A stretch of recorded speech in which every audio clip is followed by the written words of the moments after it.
I wanted to ask you a bit about your work in prisons. Oh.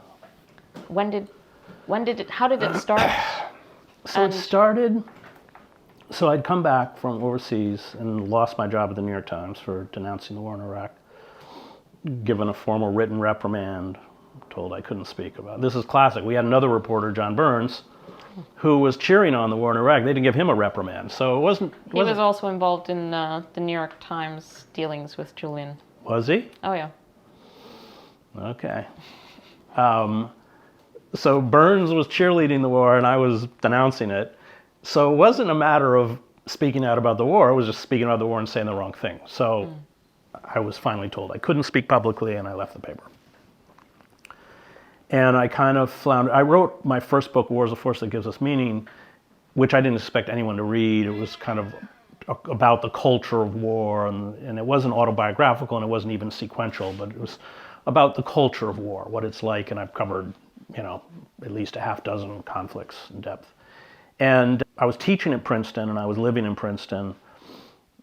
I was teaching at the university, and a friend of mine who was the head of the history department of the College of New Jersey was going into the prison and teaching college courses to people who had their high school equivalency, what we call the GED.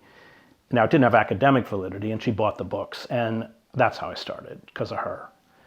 And then I loved it. I mean, and then in 2013, Rutgers started a college degree program, and I started teaching in that. And these are serious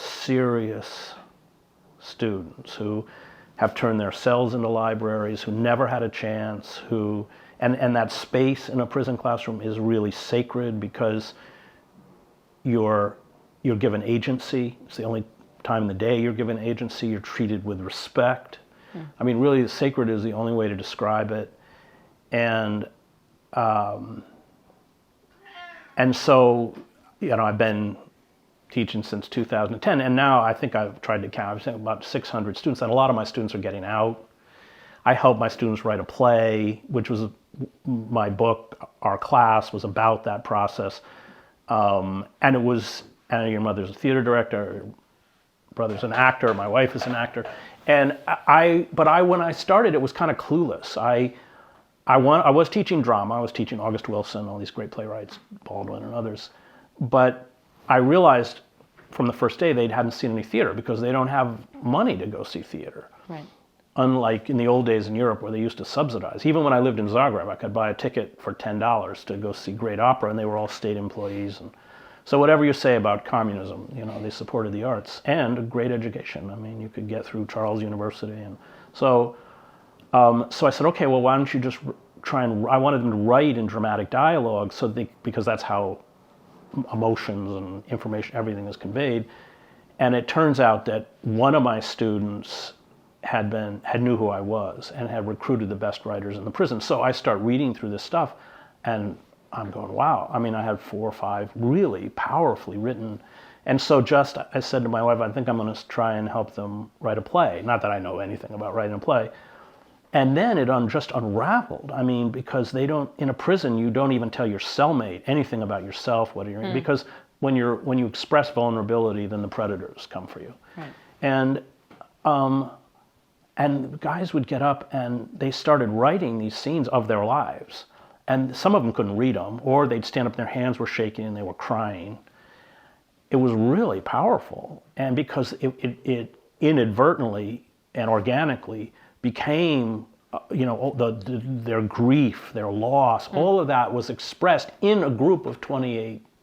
And then eventually, when I first asked, I said, who wants parts? Who wants a part? Only 7 people wanted parts of the 28. But as we started writing all 28, so I had to write 28. I was editing it, they were writing it, but I had to write 28 parts. I mean, it was like a Fabian tract, and then we had a reading, and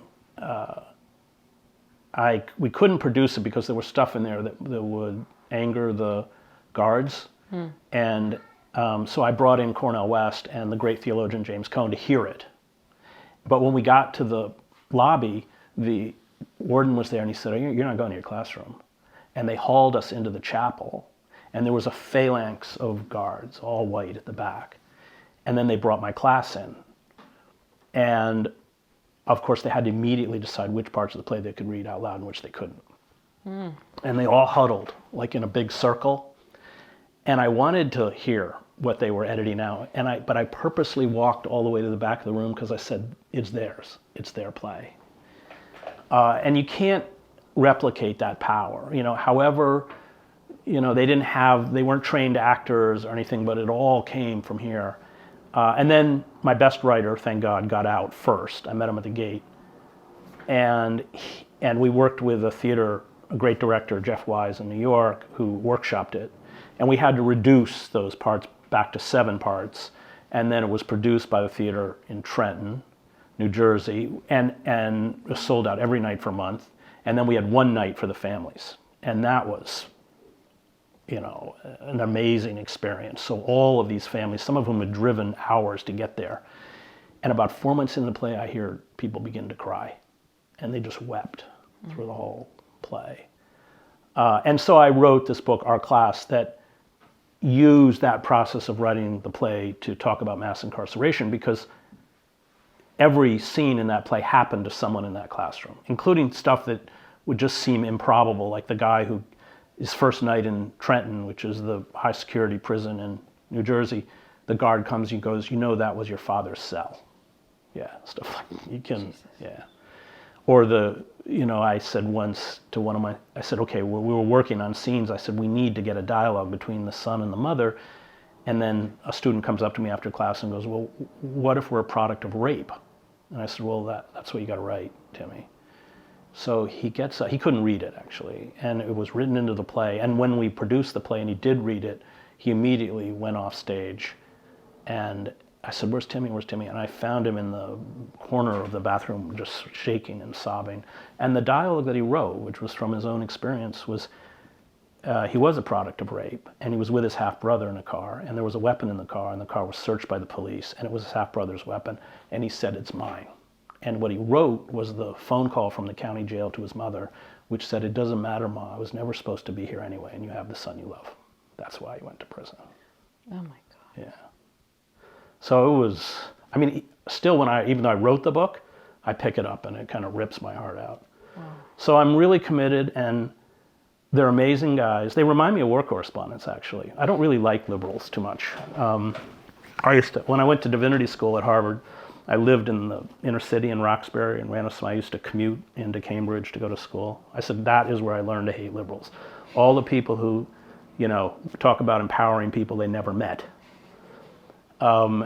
So now they're getting out, a lot of them, and they're brilliant. I've got, several graduated summa cum laude from Rutgers, and they're tough and they're real, fiercely loyal. War correspondents are kind of rogues in many ways, but you earn your way into that fraternity by always watching the back of the person you're with. I can remember being in ambushes and every fiber in my body wanted to run. It's terrifying, it's scary, but you can't until everyone goes out.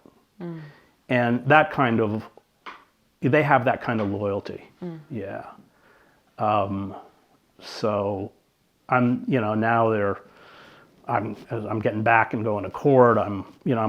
As they get out, because it's so hard to get work, and you just get, involved in their lives, and I know their mothers and their kids, and so. So was this a specific prison with a management that thought this was a good idea, or? No, that's interesting. So the prison rights advocates organized to pass a law in New Jersey that said that if secondary education was provided, the prisons had to create a space for it. And so Rutgers, they raise several $1 million a year, but it's actually an entity within Rutgers, but it's not Rutgers. So at the beginning, the guards treated us really poorly because they were baiting us. They would treat us, just horrific stuff. Like when, the guards bring in the drugs, then there are overdoses, then the Special Investigation Division comes in and tries to find out who. So one night I'm sitting there with a bunch of other Rutgers professors, and we go into the rotunda at East Jersey State Prison, and the rotunda is completely surrounded by bars. And suddenly these guards come to us. Now we're all teachers, up against the bars, up against the bars. We all have to stand on the bars. We're patted down and searched. Then they bring the dogs to sniff us. And then they go, all right, get out. You're not teaching tonight. So that's like classic. And of course, what happens is most professors don't come back. That's what they want. Very hard to retain professors.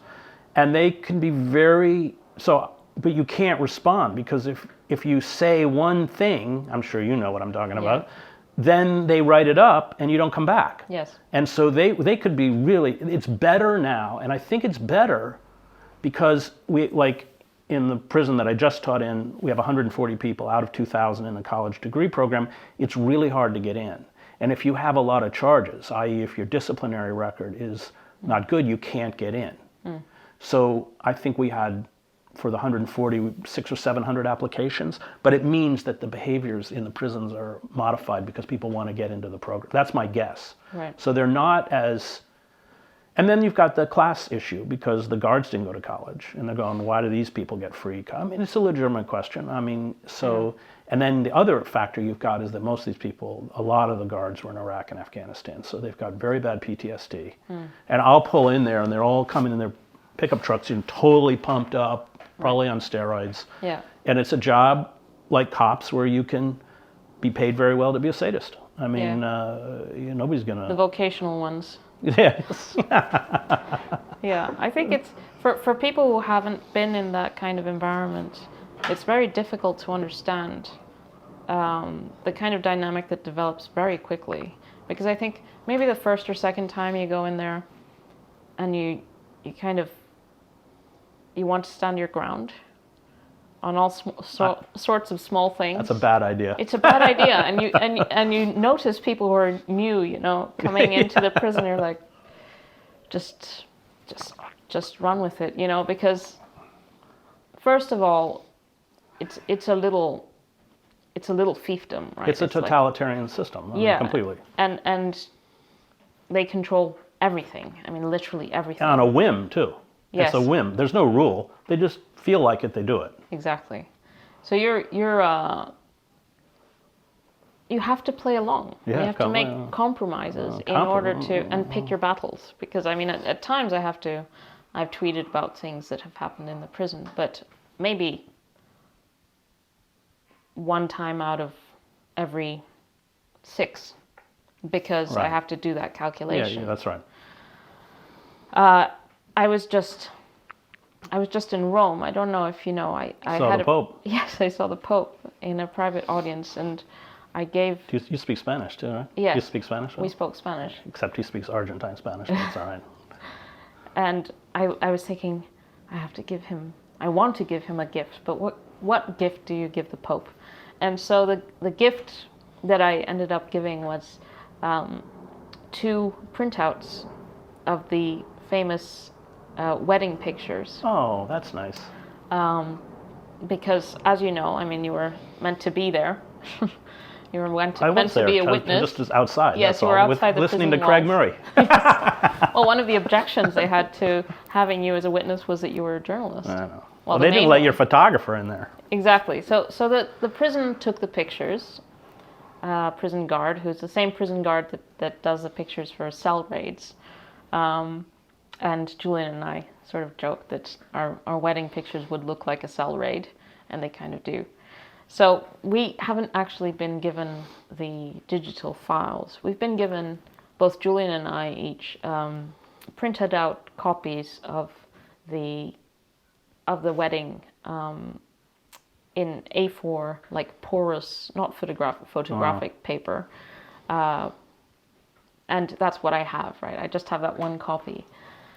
Supposedly the prison is retaining the digital copy. We got Julian's solicitor to write to the prison, and they said yes, they would retain. But that's it. classic prison behavior. I mean, it's just, they just invent like obstacles that have because they like to do it. I guess I don't know. Well, the thing is, they said we weren't allowed to bring the photographer in because it was a security issue. But then they chose a location. The location had to be a room with nothing on the wall, like a blank As wall. opposed to the chapel. As opposed to the chapel. And then, so they had total control over, the only thing in the picture is Julian and me in our wedding clothes. That's it. So anyway, this is also a security risk. So when they sent the picture, so when they sent the pictures to me, they also sent what they call a compact, which is just this form, and asked me to sign it. I haven't signed it, but saying, here are your pictures. You're not allowed to share this on social media, and you're not allowed to share it with the press. And so they're censored wedding pictures. Wow. And I got asked because I wrote a tweet saying that I had given these pictures and that bizarrely the prison hasn't allowed me to share it with the press or on social media. And then I was reading the comments and they said, well, why don't you do it anyway? And that's I mean, it's a logical question, but it's also if your loved one, if someone is inside the prison, they're exposed to all sorts of difficulty. They're exposed to retribution, and they're always looking for ways to keep you out. Right. So I have, unfortunately, I mean, do you know the old character from the movies in America, Step and Fetch It from the 30s?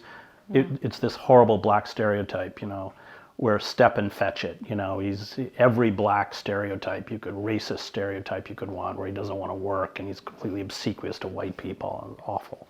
But that's what I feel like in the prison. And it's not my nature and it's not yours, but you got to swallow it because I got to get in there for my students. And I know they're looking. Like, I'm not allowed to have any email contact, any phone contact, any written contact with any of my students in the prison. And I don't violate that rule because they monitor it. And I know the first time I would send an email, that's a hard and fast rule. And they don't like me there. I mean, they've tried twice not to give me credentials. Fortunately, I mean, one of the times I was teaching at the University of Princeton, and I got the president to call the commissioner. So, I mean, I could play that white privilege power game that got me back in, but they don't like me in there. Yeah. So that's what people don't get. Yeah, and I think the other thing that people don't get is that when you have someone you love in prison, to a certain extent, your family is incarcerated as well. Yes. I mean, that's hard to describe to people, but just the fact your children have to go to a prison, they have to see that. What mother wants their children to see that naked face of the police state? I mean, and then you ask questions, and then there's, of course, one of the reasons I'm so fiercely against mass incarceration is what it does to families. And in the States, they jack up, it's all privatized. I don't know if it's like the same here. So the phone rates are really high. Yes. And so and the only way that an incarcerated parent can communicate with their children is over the phone. And they're gouging them. I mean, we're talking about the poorest of the poor. I mean, people really struggling, and it's $15 for 15 minutes. Yeah.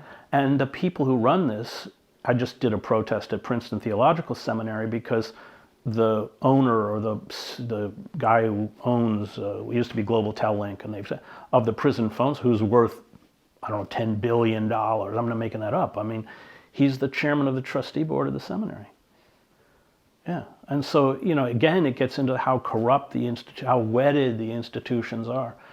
So there's just, and you have to pay in advance. I mean, it's, right. Yeah. No, it's so awful. And there's so many little things like that. I'm talking about the people who live outside that become so burdensome and stressful, which you're going through, that if you're not connected to the prison system, you don't get it. It's not just the person who's locked up.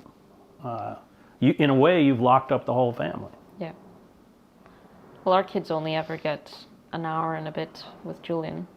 And there's something called family day, which we've never experienced because Julian is never on the list of favorite prisoners. Oh, you have to be selected for family day? You have to be selected for family day. So, and family day is, I think, 5 hours, and you can watch a movie or something. I don't know. I've only ever heard it's like it's some I hear it's real, but we're never No, but you're eligible. still within the walls of the prison. I mean, so Yeah. when visiting hours would come, and we actually had a riot in the prison I taught because one guy was with his kids and the guard came and started harassing and insulting him in front of his children. Right. And he got up and he said out loud to the other prisoners, "This guy is disrespecting me in front of my kids." There was a riot. Everyone started fighting. But what they do in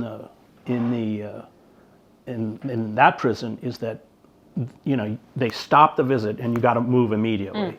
And they put all of the prisoners on one side and they put all of the families, including the children, on the other. And then they pull a curtain like this. And then it's strip searched. All the men are strip searched.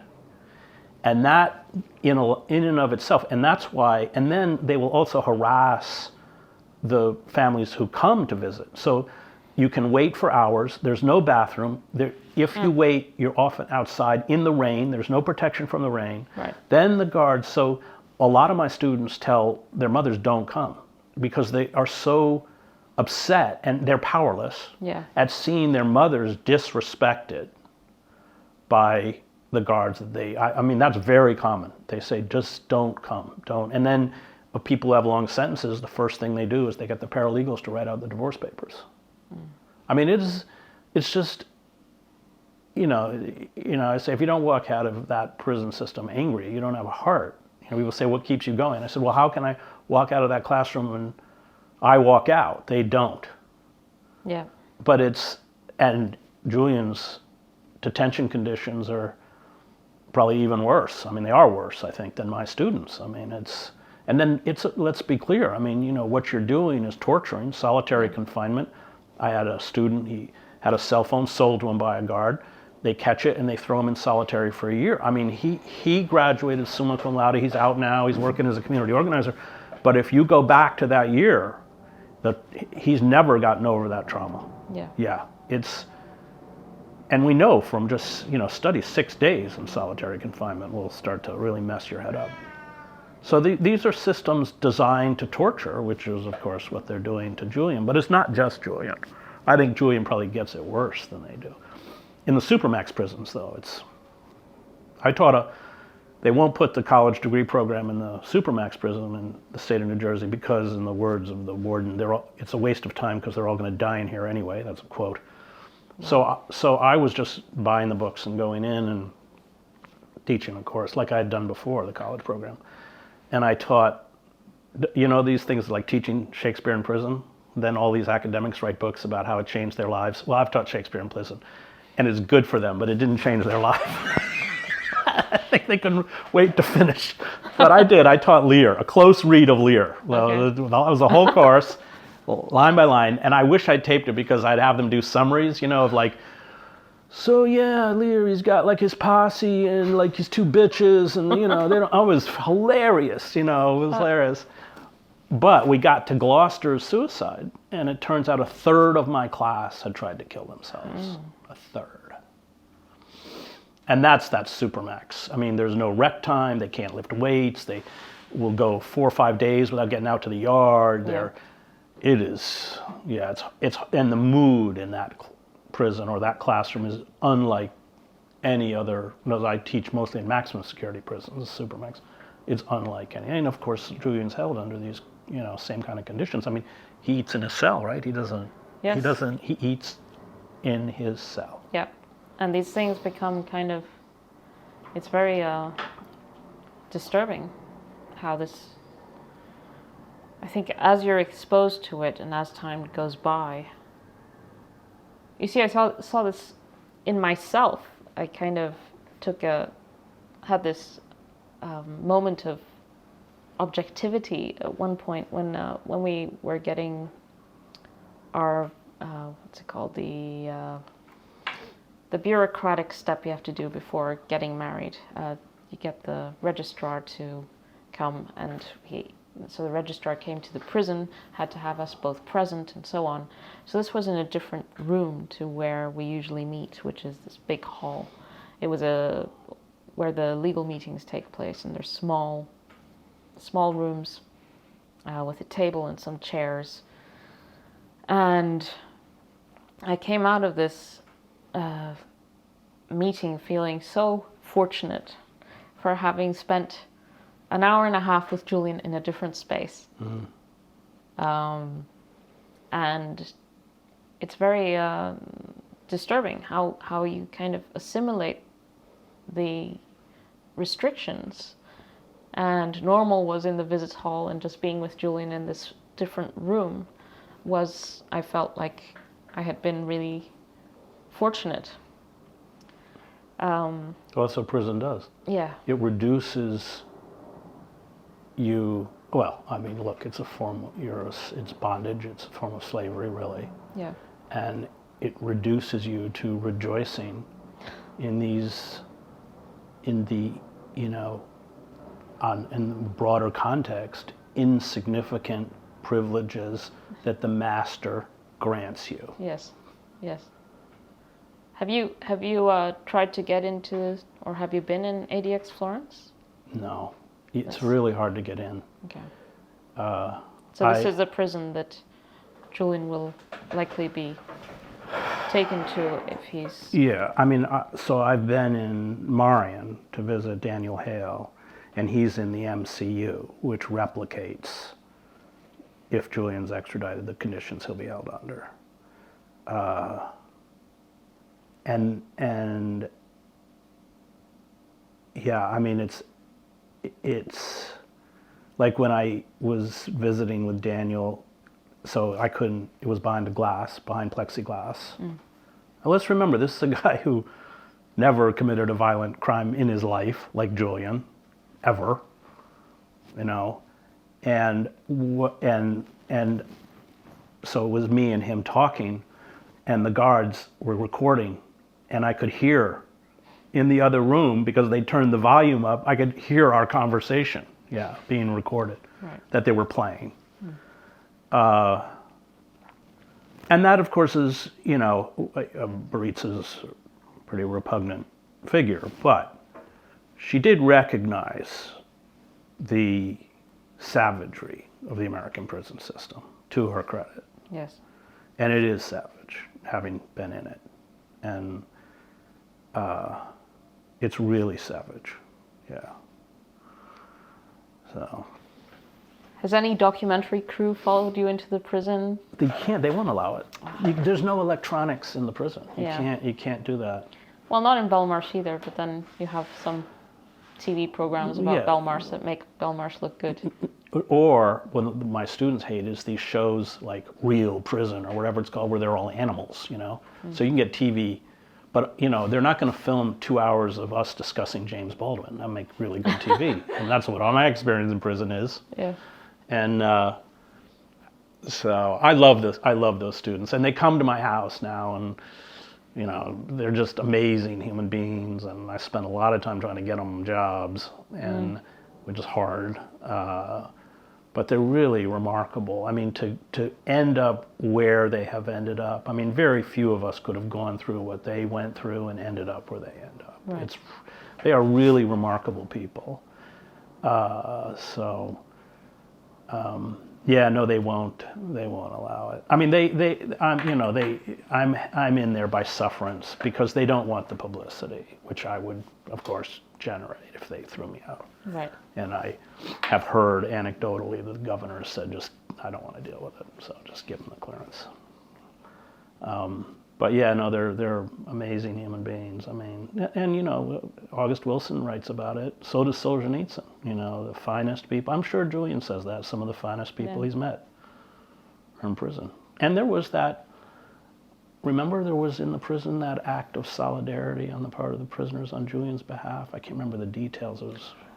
Yes, I mean, Julian, when he was arrested, he spent a few weeks in the general population, and then he was taken to the health care wing. Well, Hell wing, what do they call it? Yeah. It's a misnomer. And he was there for 6 months, and this was the hardest period because the prison had the the reasoning from the prison was that he was a severe suicide risk. They had found him that he had hidden a razor in his cell, and he was kept in this health wing for 6 months. And you can just imagine in a prison like Belmarsh, where you have about 750 prisoners, the health wing is maybe a dozen probably about a dozen prisoners. You have the acutely suicidal, the prisoners who are dying, and then people who are having some kind of mental health episode, and that's who you find there. So, and they're kept in isolation from each other. So when he would be let into the yard, that's who he would find, and he was extremely, isolated during that period. And he also couldn't make many phone calls, so it was the prisoners who worked as cleaners in that section who observed Julian's state and put in a petition to the governor to ask for him to be moved into the general population. And eventually that worked. And the terrible period in the health wing, it's been bad with COVID and so on. For 6 months I couldn't visit him. There were periods where he was, in solitary with this health reasoning.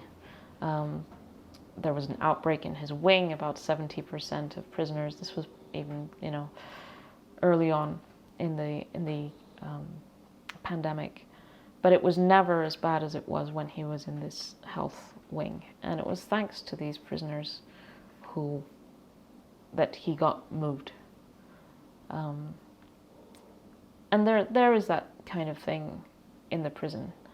But it's not, Belmarsh is a harsh prison. They keep people isolated a lot of the time. As you said, you eat in your cell.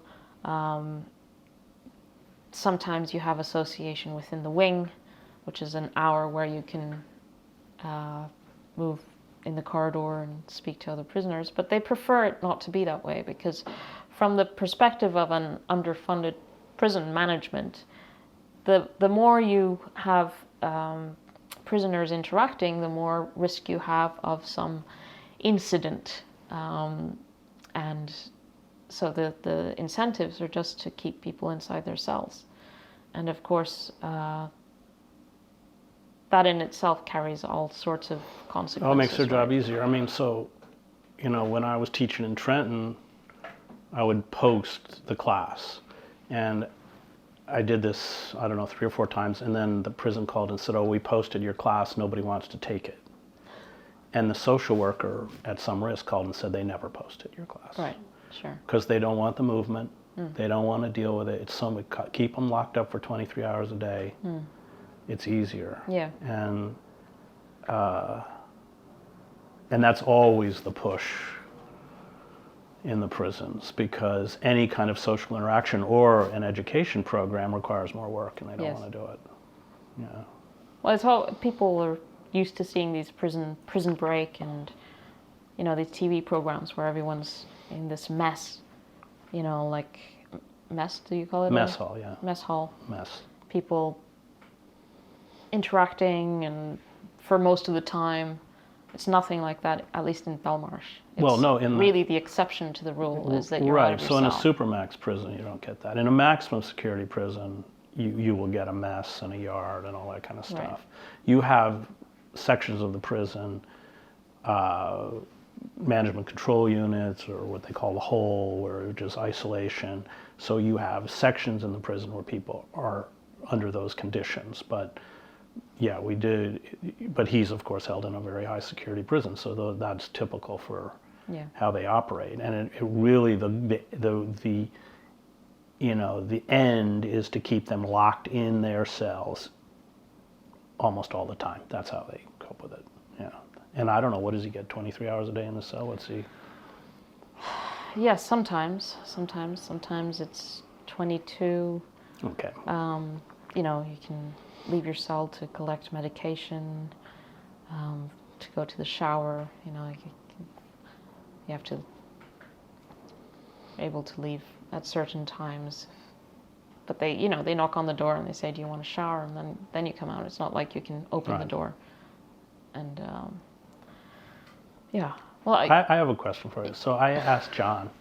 I loved Ithaca, but I really loved Ithaca because John didn't answer any question they asked him. I love John. I think it's great, but every time they'd ask him a question, it was completely elliptical. It was like so great. It was so funny. He's a wonderful guy. But I was here, the night of your wedding, and I said to John something about, I don't know, it came up because I don't know if John's religious or comes out of a religious tradition, but I do, and I sense he has a kind of. I said something about Julian being an atheist. He goes, "Well, I don't know, So I wanted to ask you, because I didn't explore it with John, but and I know Julian likes Solzhenitsyn. And Solzhenitsyn went into the Gulag an atheist and walked out a Christian. And I'm just curious, and I know that there's been some support from the Pope and that kind of stuff. I'm just curious about, as somebody who went to seminary, what you've seen in terms of Julian's perspective vis-a-vis faith. Well, I don't think I can put words in his mouth. I can talk a bit about the process I think that we've both experienced through this.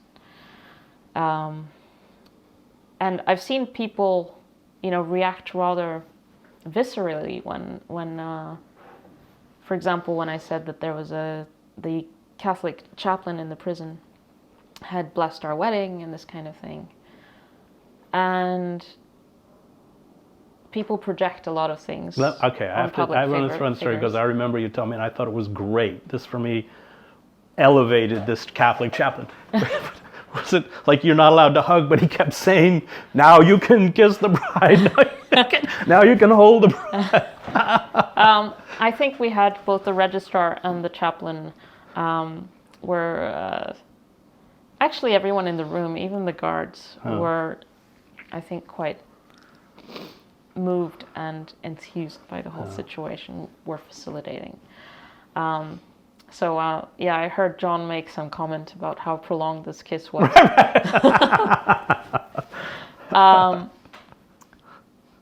But I think you can't go through something like this without going through some process of becoming quite spiritual. And I've gone through, I think, a process of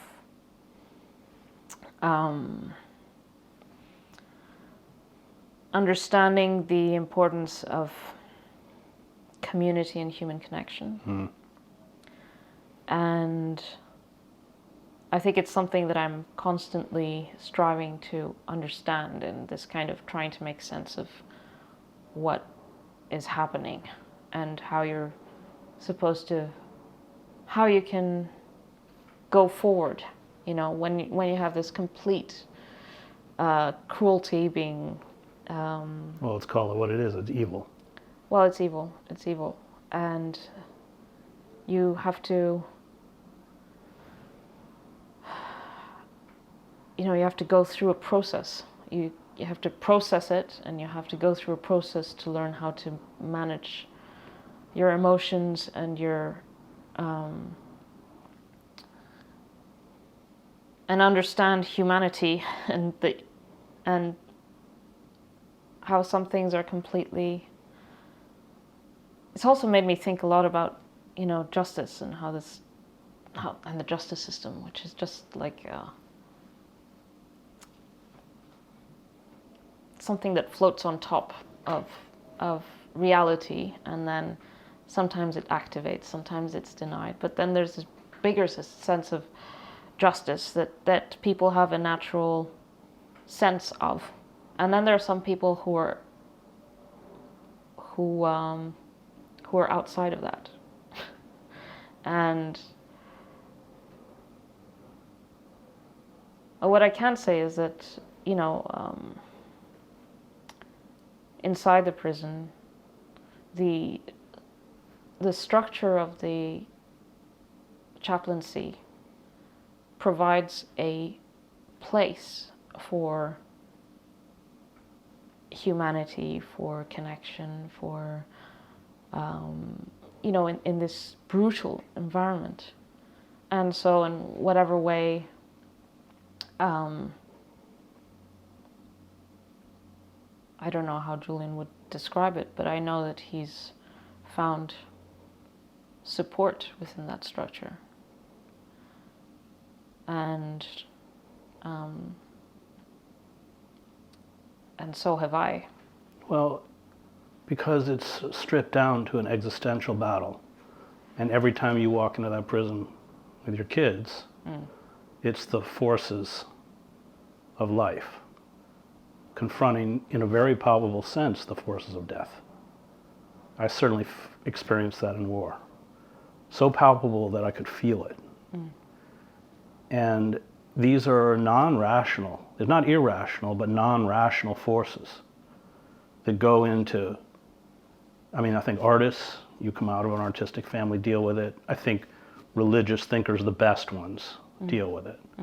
But those forces go into making a complete life, and yet we can't measure them.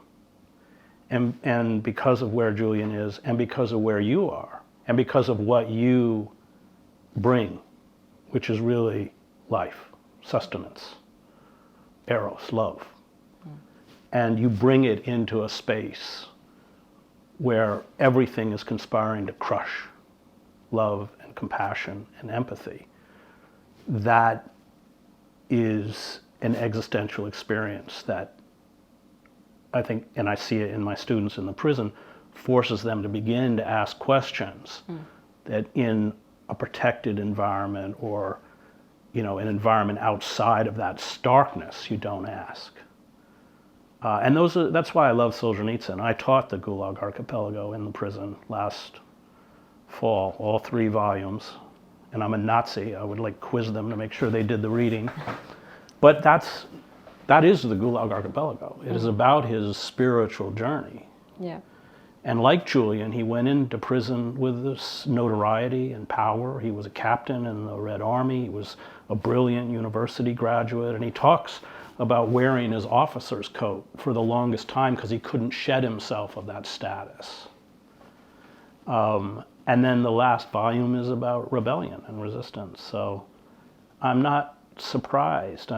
That, given, working in a prison and knowing what you confront, it is stripped down to the most basic level of human existence. And those of us who fight for life, when we're in war or when we're in Belmarsh, we see the face of death. We do. And that there are forces, powerful forces that are trying to kill Julian. Yeah. They're trying to kill him. And you're Joan of Arc.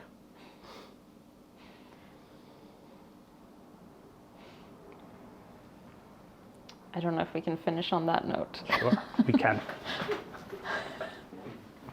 Thanks, Chris. It's been a pleasure. Yeah. I'm going to cry too. So.